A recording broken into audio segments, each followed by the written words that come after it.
السلام علیکم کلاس. تو آج ہمارا چیپٹر ہے میانہ روی، جس کی ہم ریویژن کرنے لگے ہیں، اور میں بک ورک اور شارٹ آنسر کوسچن کے متعلق آپ کو بتانے لگی ہوں. میانہ روی سے کیا مراد ہے؟ سب سے پہلا سوال ہمارا ہے، تو اس کا شارٹ آنسر کا کوسچن یہاں سے ہے کہ میانہ روی سے مراد ہے کہ انسان زندگی گزارتے ہوئے تمام معاملات میں درمیانی راستہ یعنی اعتدال پسندی کو اختیار کرے. کوسچن نمبر 2 دیکھیے، میانہ روی سے متعلق کوئی ایک قرآنی آیت مبارکہ کا ترجمہ لکھیے.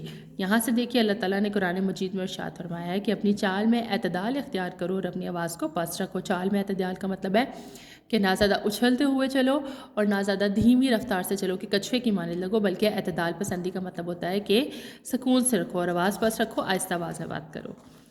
میانہ روی پر کوئی ایک حدیث مبارک لکھیے. یہاں سے ہم نے ایک حدیث دیکھ لیتے ہیں. نبی کریم صلی اللہ علیہ وسلم نے میانہ روی کی اہمیت بیان کرتے ہوئے ارشاد فرمایا ہے کہ جس نے میانہ روی اختیار کی وہ کبھی تنگ نہیں ہوگا. نیکسٹ کوسچن ہے، معاشی زندگی میں میانہ روی کیا ہے؟ ہماری معاشی زندگی میں میانہ روی کیا ہے؟ معاشی میانہ روی یہ ہے کہ نہ فضول خرچی کی جائے اور نہ ہی کنجوسی سے کام لیا جائے.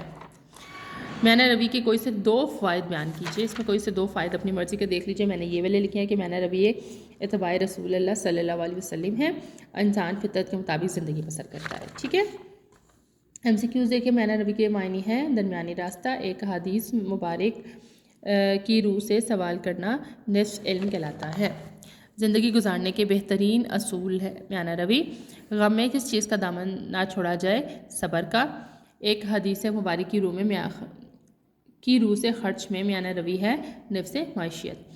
میانہ روی کے معنی درمیانی راستہ کے ہیں. اپنی چال میں اعتدال اختیار کرو. لوگوں سے محبت کرنا نفس عقل ہے.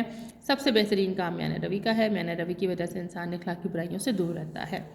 میانہ روی کے معنی درمیانی راستہ کے ہیں. میانہ روی یہ ہے کہ فضول خرچی نہ کی جائے اور نہ کنجوسی کی جائے، ضرورت کے مطابق استعمال کیا جائے. حقیقی خوشی اور مسرت میانہ روی اختیار کرنے سے ملتی ہے. غم میں صبر کا دامن نہ چھڑا جائے. اللہ کے نیک بندے اعتدال سے کام لیتے ہیں. اب اس بک ورک اور تمام شارٹ آنسر کوسچن لانگ ہے اس کو یاد کیجیے گا. اللہ حافظ.